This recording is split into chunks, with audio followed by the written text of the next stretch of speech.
Boa noite, pessoal, tudo bem? Beleza?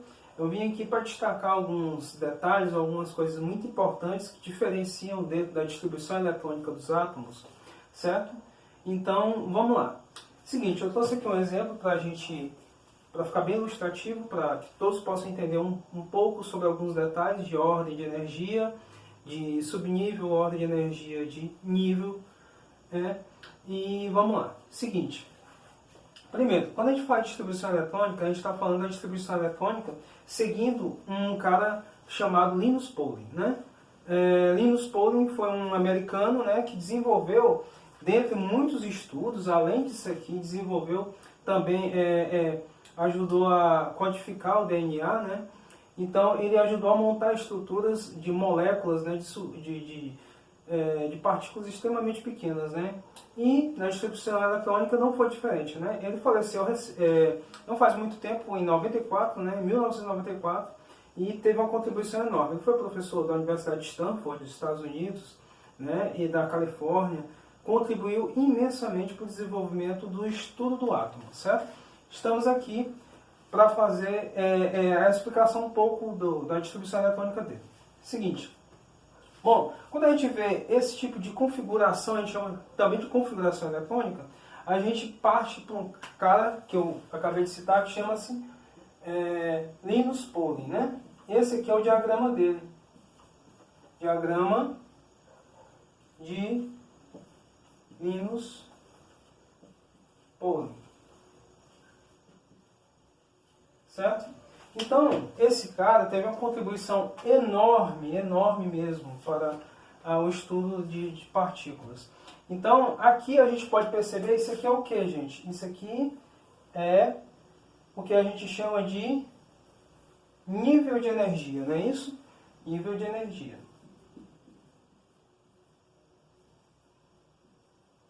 Energia. Certo? Nível de energia, que são as camadas K, L, M, N, O, P, Q, né?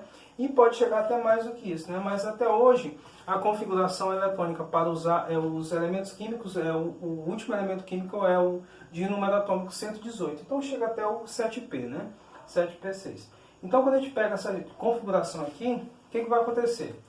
Nível de energia, isso aqui a gente chama de quê?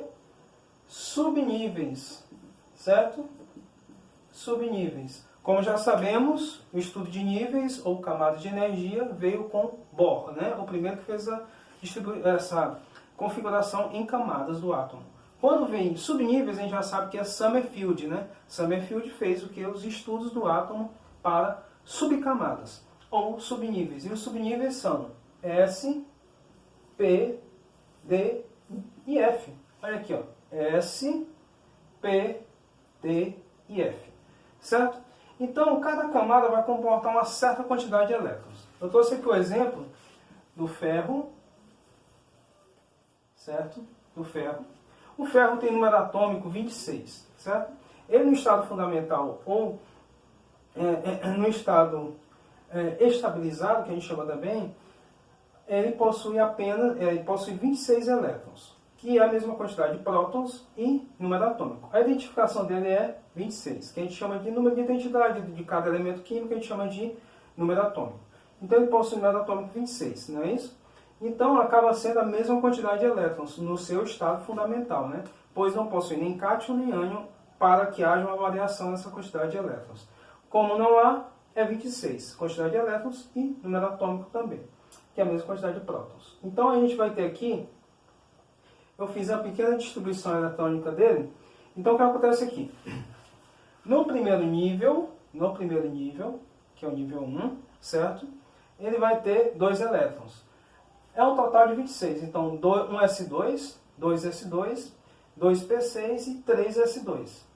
3 P6, 3 D6 e 4 S2.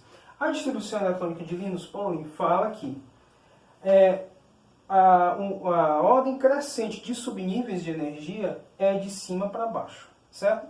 Seguindo as setas. Então, esse é o primeiro nível, aí vai crescer para cá. Então, esse aqui é o nível mais energético do que esse. Aí cresce para cá novamente.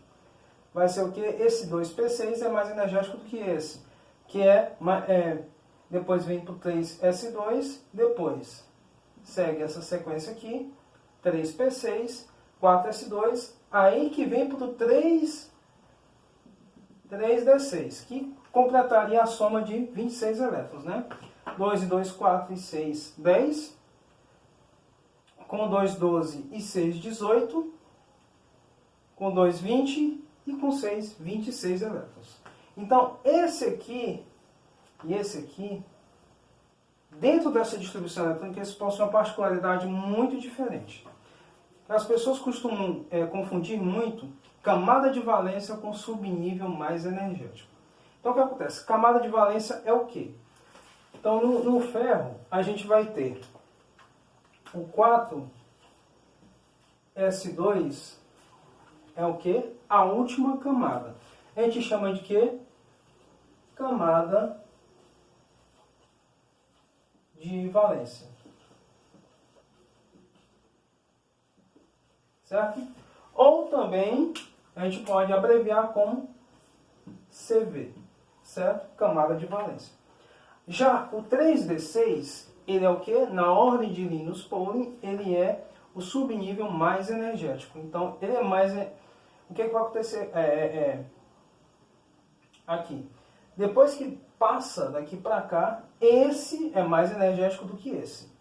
Esse vai ser mais energético também. Então, o que acontece? Nessa sequência, esse é o mais energético. Então, subnível, a gente vai ter aqui o 3D6 é o que? Subnível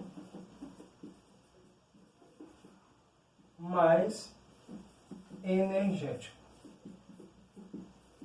Certo? Subnível mais energético, o 3D6. Porém, o 4S2 é o que? Está na última camada. Camada de valência é uma coisa, subnível mais energético é outra. Certo? E aqui eu trouxe umas particularidades, além dessas, que são ordem energética, ordem geométrica e ordem de camadas. Tem essas três diferenças. Então vamos lá. Ordem energética diz o quê? Que são subníveis em ordem crescente de energia. Então, ele quer que eu organize aqui a distribuição eletrônica por ordem de energia. Então vamos lá. Primeiro, S2. Depois, na ordem, vem o 2S2. Depois, seguindo a ordem, 2P6. 3S2. Seguindo a ordem, 3P6. 4S2. E, por último, 3D6. Como a gente foi bem simples para a gente acompanhar nessa sequência quem é o subnível mais energético, certo? Então, na ordem geométrica, o que diz a ordem geométrica? Subníveis em ordem crescente de distância. Robert, mas o que seria isso? Ordem crescente de distância. Ordem crescente de distância é como se a gente fosse no átomozinho lá do Bohr, do Sommerfeld, e o que acontece são as camadas mais distantes. O elétron que estiver mais distante, ele vai ser o último a ser colocado aqui. Agora, aqui sim, a gente segue não essa sequência, mas a ordem pelas camadas. Então, vamos lá. Primeira camada, 1S2. Depois, essa camada inteira. Vejam que a gente coloca logo a camada toda. 2P6. Depois vem essa camada inteira, aí que a gente coloca o 4S2. Aí muda a ordem, certo? Então vamos lá. 2P6. Aí vem a terceira camada. 3S2. 3P6. E 3D6. E o última camada, 4S2. Esse aqui é a nossa o quê? Camada de valência. Essa é a camada de valência. Esse é o subnível mais energético, certo? Então vamos lá. Continuando na sequência, a última particularidade, ordem de camadas. Então a gente já fez ordem energética, ordem geométrica e agora ordem de camadas. Ordem de camadas está fácil. K, L, M, N, O, P, Q, que são as 7 camadas, né, que temos conhecimentos até hoje, né. Futuramente pode ser que tenham elementos químicos que sejam descobertos com mais camadas, mas ainda não foi descoberto. Então vamos trabalhar com essas que a gente tem. Então na camada K, é só a gente botar a quantidade de elétrons. Camada K é o nível 1, ele tem o quê? 2 elétrons. Então esse expoente todos nós sabemos que é o quê? Quantidade de elétrons que tem num subnível. Então a camada K possui apenas um subnível, que é o quê? Que tem 2 elétrons. Na camada L, nível 2, a gente tem 2 mais 6, 8. 8 elétrons. Na camada M, a gente vai ter o terceiro nível,